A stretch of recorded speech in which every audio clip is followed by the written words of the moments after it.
Puluhan massa dari Aliansi Mahasiswa dan Lembaga Swadaya Masyarakat berunjuk rasa di depan kantor KPU dan Bawaslu Lombok Timur.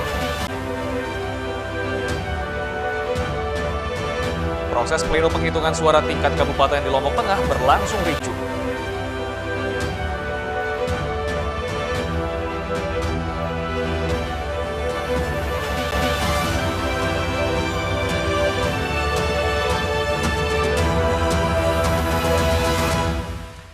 Apa kabar pemirsa? Kembali kami menjumpai Anda di Anyus NTB. Beragam informasi penting dan menarik akan kami suguhkan untuk Anda.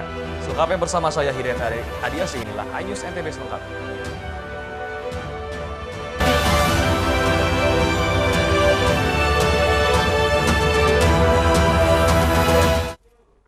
Informasi pertama kami pemirsa, puluhan massa dari Aliansi Mahasiswa dan Lembaga Swadaya Masyarakat berunjuk rasa di depan kantor KPU dan Bawaslu Lombok Timur.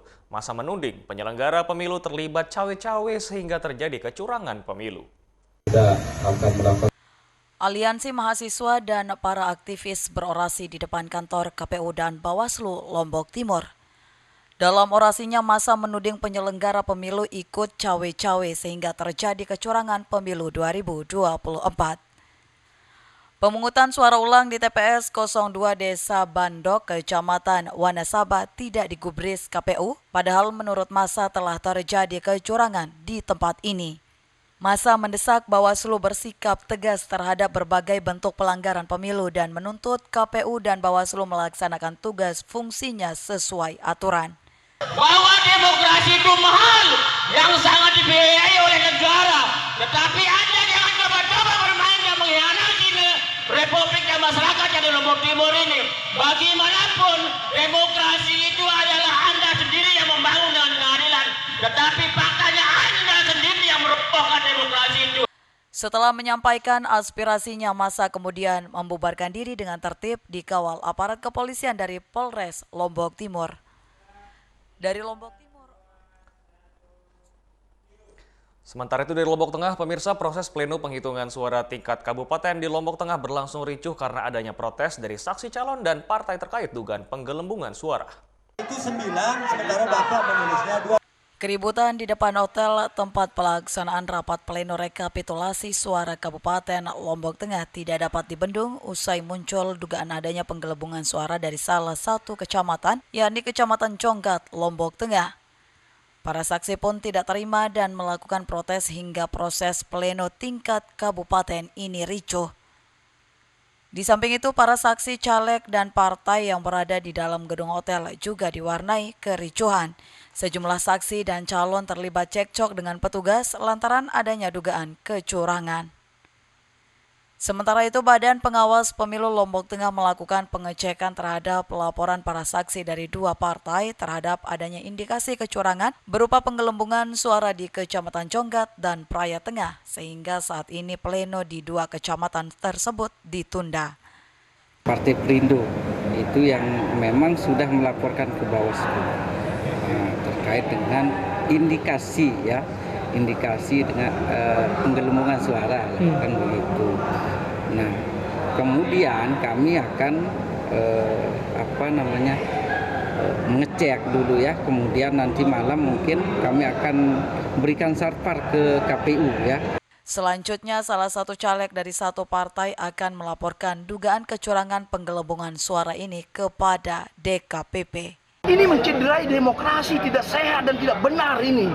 Ini kami sebenarnya sebagai calon silakan. Kalau menang itu biasa. Inilah permainan. Cuma ketika demokrasi dicurangi, disodomi sama orang-orang yang tidak bermoral ini, kami sebagai putra Lombok Tengah untuk harus meluruskan demokrasi ini. Dari Lombok Tengah, Emma Widiawati, iNews melaporkan.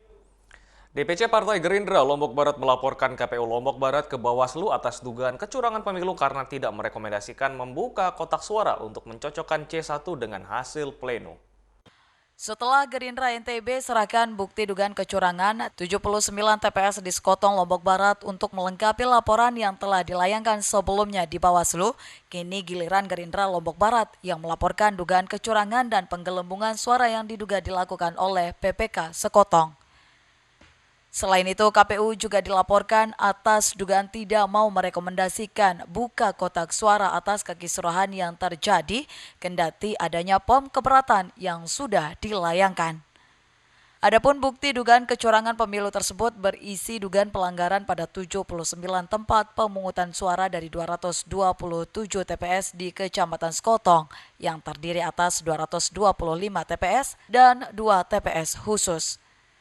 Sejumlah siasat terjadinya dugaan kecurangan pemilu di Sekotong, Lombok Barat pada saat operator atau tim tabulasi melakukan pengecekan suara pada aplikasi Sirekap, terdapat ketidaksesuaian hasil suara antara pleno PPK dan penghitungan di TPS.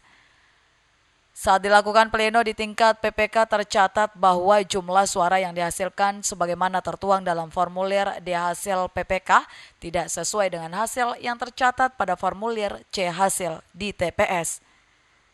Perbedaan jumlah suara yang signifikan menunjukkan adanya ketidaksesuaian antara proses pleno di PPK dan penghitungan suara di tingkat TPS. Maksudnya dilaporkan bahwa KPU atau PPK dan KPS. oh, PPK mana Pak? PPK Sekotong. Terus dugaan suara yang hilang itu di kecamatan mana aja? Kalau secara hasil itu ada yang kemarin juga sudah dilaporkan itu di 79 TPS.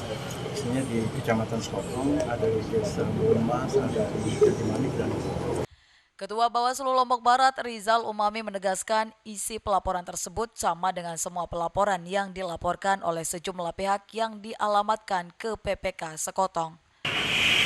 Sudah ada 4 laporan terkait dengan PPK Sekotong dan ditambah dengan ini mungkin nggak bisa 5 laporan terkait dengan PPK Sekotong. Sama materinya terkait dengan dugaan etik pun pidana pemilu.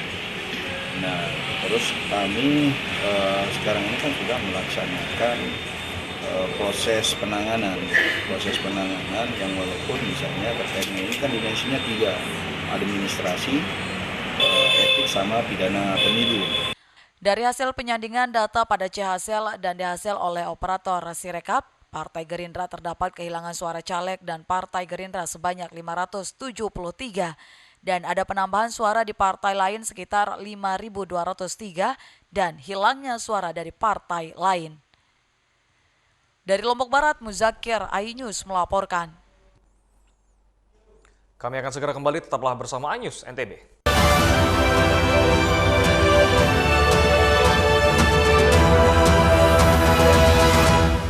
Saya Aiman Wicaksono. Saya akan mengupas tuntas malam ini. Saya mendapatkan kesempatan secara eksklusif. Bismillah, walaupun itu teman. 4 miliar dalam 1 jam itu nggak sulit. Betul. The Prime Show with Aiman, setiap Rabu pukul 8:30 malam. Saya para berevolusi, kita berbagi cerita. Rupanya konspirasi itu ini. Oh iya. Apakah jadi capres? Kita setuju. Sebetulnya saya ini untuk menjadi presiden, saya harus siap. Konspirasi Prabu, setiap Rabu pukul 9:30 malam. Money Weekendmu bersama program kuliner spesial. Kalapara, eksplor gokil wisata kuliner. Tempat makan yang jarang terekspos. Food Diary, mengupas sejarah kuliner, hidangan viral dari Nusantara sampai mancanegara. Mantap! Saksikan Kuliner Spesial Weekend, Sabtu dan Minggu pukul 10 pagi di iNews. Formula E World Championship kembali digelar. Balapan lengkap sepanjang tahun.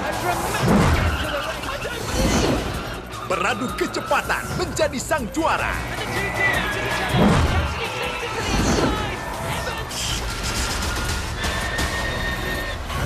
Formula E World Championship 2024 hanya di iNews.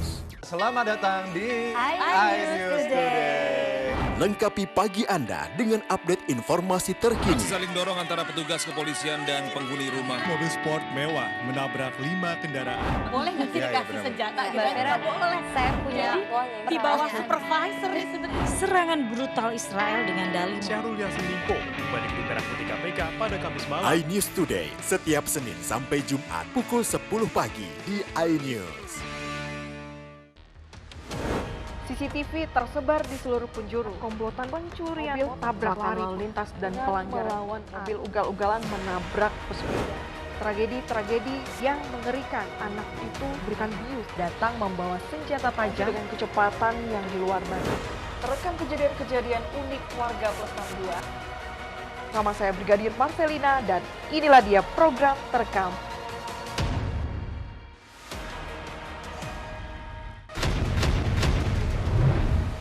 Unbeaten all the way through the competition.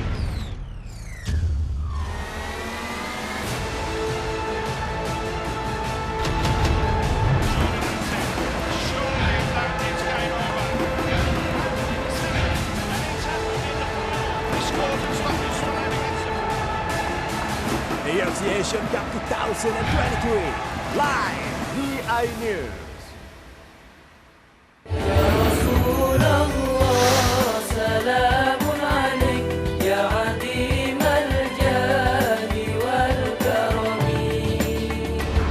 Nikmatnya Ramadan hanya di iNews.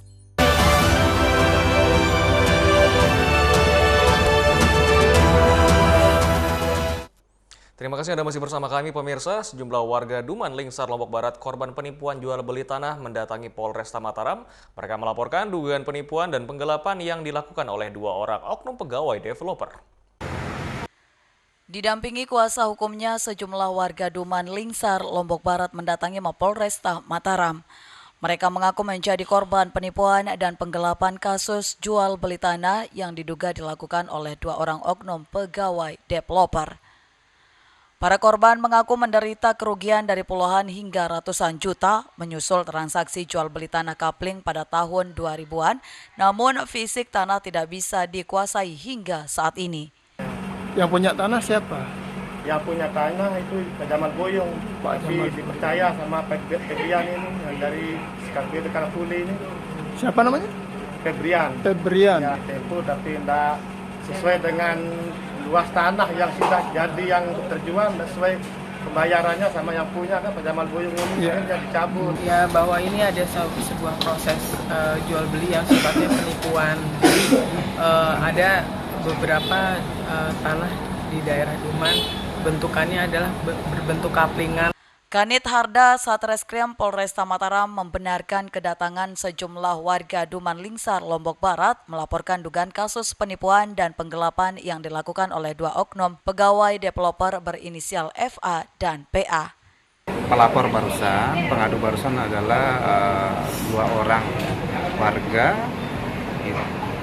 sehubungan dengan dugaan tindak pidana penipuan dan atau penggelapan. Jadi modusnya menawarkan sebidang tanah.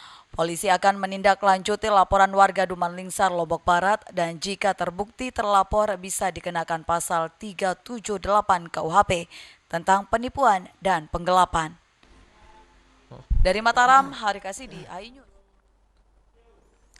Ya, sementara itu pemerintah Kabupaten Lombok Tengah berkomitmen menyelesaikan persoalan pupuk menyusul terbatasnya pupuk bersubsidi di kalangan petani saat musim tanam. Pemerintah Kabupaten Lombok Tengah berkomitmen untuk menyelesaikan persoalan pupuk yang kini masih menjadi kebutuhan yang mendasar di kalangan petani di musim tanam pertama ini. Pasalnya jumlah pupuk yang diperoleh petani terbatas dan tidak sesuai dengan jumlah luas tanam mereka. Bupati Lombok Tengah Fathul Bahri menjelaskan persoalan pupuk merupakan persoalan nasional sehingga pemerintah pusat ikut turun tangan, yakni dengan menambah anggaran pupuk hingga belasan triliun rupiah.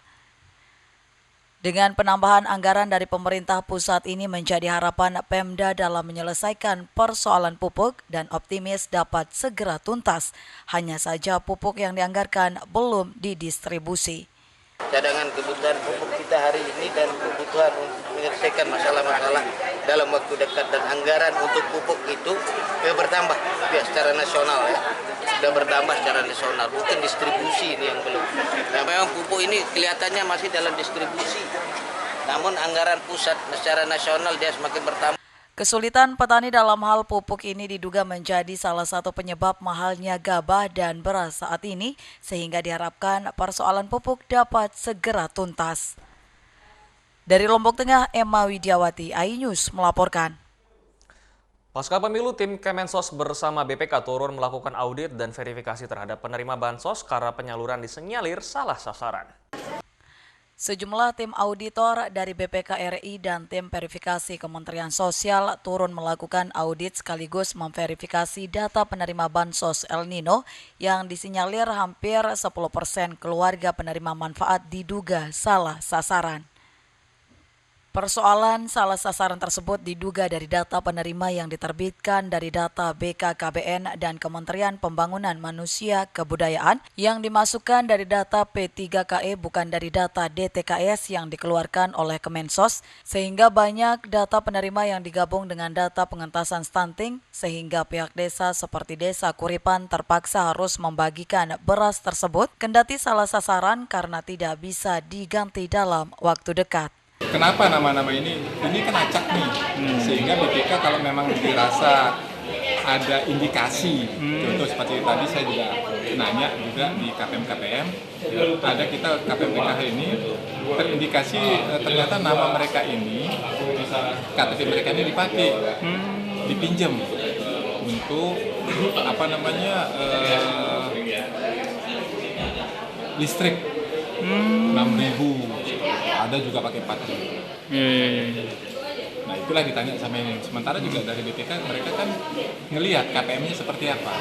Dari hasil audit dan verifikasi ini nantinya akan menjadi bahan untuk memperbaiki semua persoalan tentang data penerima yang salah sasaran dan kekeliruan data penerima bansos. Dari Lombok Barat, Muzakir, iNews melaporkan. Kami akan segera kembali, tetaplah bersama iNews NTB.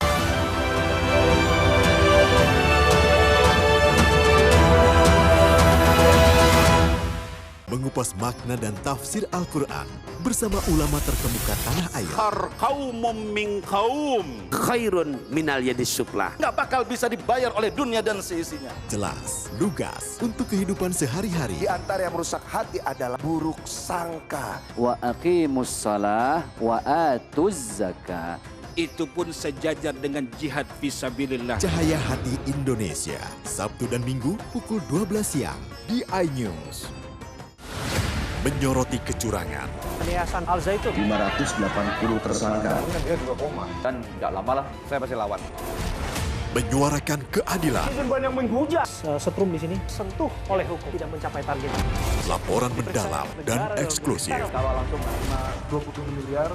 Serikat yang akan dikembalikan ke Kejaksaan Agung. AB Plus setiap Minggu pukul 8 pagi di iNews. Mandi Weekendmu bersama program kuliner spesial. Kalaparan, eksplor gokil wisata kuliner. Tempat makan yang jarang terekspos. Food Diary, mengupas sejarah kuliner, hidangan viral dari Nusantara sampai mancanegara. Mantap! Saksikan Kuliner Special Weekend, Sabtu dan Minggu pukul 10 pagi di iNews. Selamat datang di iNews Today. Lengkapi pagi Anda dengan update informasi terkini. Saling dorong antara petugas kepolisian dan penghuni rumah. Mobil sport mewah menabrak 5 kendaraan. Boleh nggak sih dikasih senjata? Nggak boleh. Saya punya di bawah supervisor ya sebenarnya. Serangan brutal Israel dengan dalih. Syahrul Yassin Limpo kembali ke Merah Putih KPK pada Kamis malam. iNews Today setiap Senin sampai Jumat pukul 10 pagi di iNews. Menyoroti kecurangan. Yayasan Al Zaitun 580 tersangka. Dia 2 koma. Dan tidak lama lah saya pasti lawan. Menyuarakan keadilan. Netizen banyak menghujat. Setrum di sini sentuh oleh hukum tidak mencapai target. Laporan mendalam dan eksklusif. Kalau langsung 27 miliar. Serikat yang akan dikembalikan ke Kejaksaan Agung. AB Plus setiap Minggu pukul 7.45 pagi di iNews. Formula E World Championship kembali digelar. For the first time, we have agreed. Balapan lengkap sepanjang tahun. Beradu kecepatan menjadi sang juara.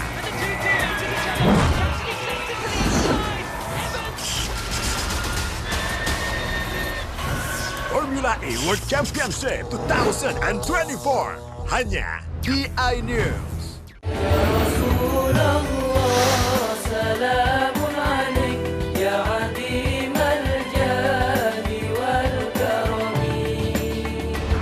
Nikmatnya Ramadan hanya di iNews.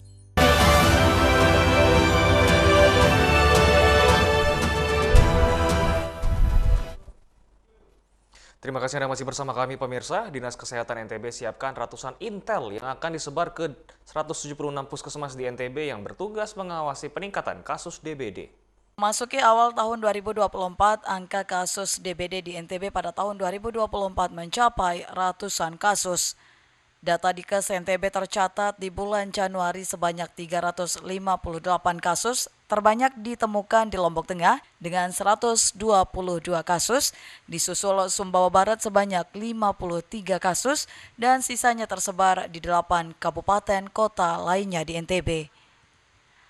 Untuk mencegah terjadinya lonjakan kasus DBD, Dinas Kesehatan NTB menyiapkan intel yang akan ditugaskan untuk mengintai kasus DBD di setiap wilayah sesuai tugas. Nantinya setiap puskesmas akan disiapkan minimal 1 intel yang akan disebar di 176 puskesmas yang ada di NTB. Kemunculan para intel ini nantinya tidak hanya untuk melakukan pengecekan kasus DBD, tetapi berbagai kasus penyakit yang kerap muncul di musim pancaroba. Kalau ada ketika ada peningkatan kasus, langsung laporan itu udah masuk sampai kita sampai ke pusat. Jadi kejadian kira-kira kabupaten kota bisa terjadi KLB sudah bisa kedeteksi lebih awal.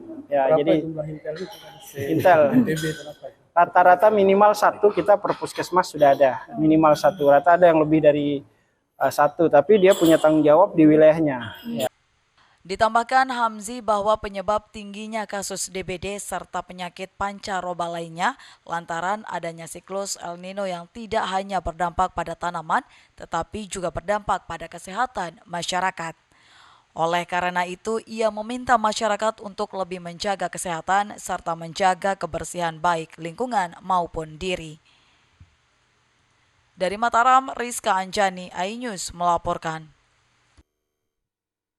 Pemirsa, destinasi wisata alam Sungai Bawah Are di Desa Sesaut, Lombok Barat mulai digandrungi wisatawan, di mana selain dimanjakan segarnya air sungai berwarna biru, pengunjung juga dimanjakan dengan panorama yang menakjubkan. Wisata alam baru terus bermunculan di Desa Sesaut, Kecamatan Narmada, Lombok Barat. Salah satunya wisata alam Sungai Bawah Are. Nama sungai ini hampir sama dengan wisata Sungai Are yang ada di Swiss, namun Anda tidak perlu jauh-jauh ke Eropa atau Swiss untuk menikmati Sungai Are. Cukup ke Lombok Barat.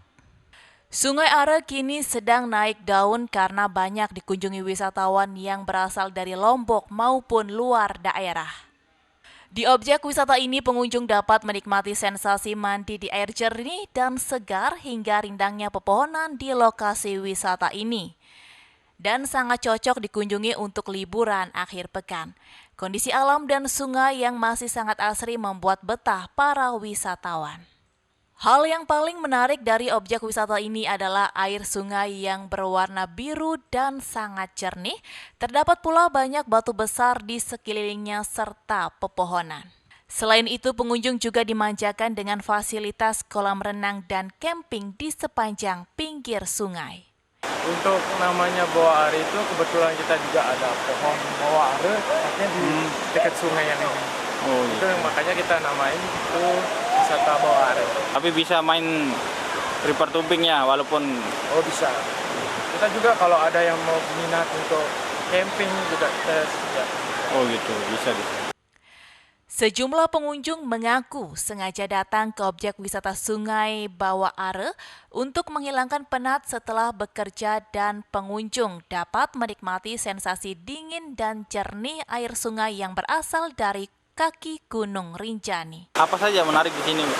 Air, terus kuliner, sama sejuknya. Kalau dari airnya bagaimana dibandingkan dengan tempat-tempat lain? Jernih dan cukup nyaman untuk liburan.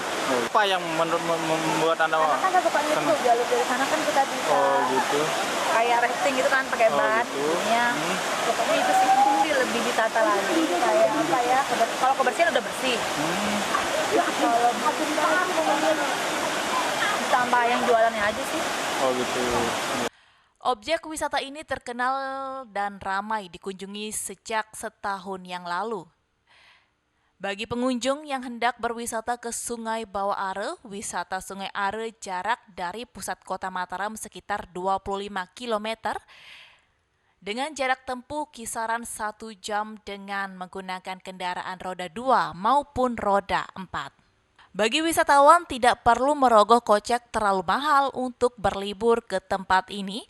Hanya dengan Rp5.000 Anda sudah bisa menikmati kesejukan dari air sungai yang berwarna bening ini. Objek wisata Desa Sesaut sudah mengantongi sertifikat CES atau kebersihan, kesehatan, keselamatan, dan kelestarian lingkungan dari Kementerian Pariwisata dan Ekonomi Kreatif RI. Dari Lombok Barat, Muzakir, iNews memberitakan. Objek wisata Kerandangan Senggigi Lombok Barat tidak hanya menawarkan wisata pantai, namun Taman Wisata Alam Kerandangan dapat menjadi pilihan bagi pecinta trekking untuk eksplorasi alam bebas. Dan seperti apa keseruannya? Berikut liputannya untuk Anda. Lombok Barat tidak hanya menawarkan wisata pantai, tetapi juga wisata alam. Taman Wisata Alam Kerandangan menjadi salah satu alternatifnya menikmati wisata alam di kawasan Kerandangan Senggigi, Lombok Barat.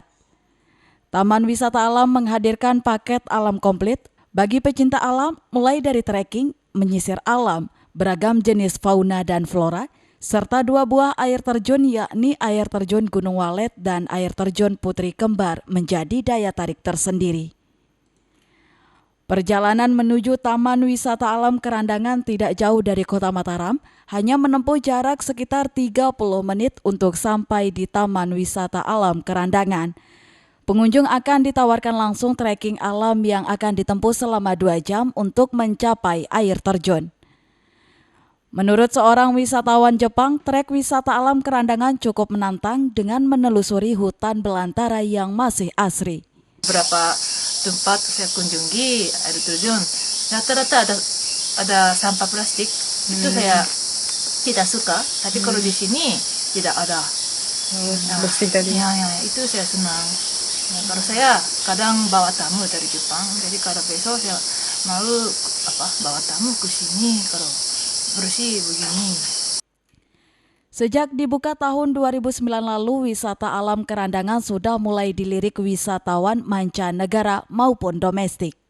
Ini memang dikenalnya dibuka memang sudah lama, tapi kalau untuk sentral sekitar tahun 2009 ya, yang memang baru bisa diekspor dari masyarakat luar maksudnya. Kalau dari masyarakat setempat di sini sudah lama.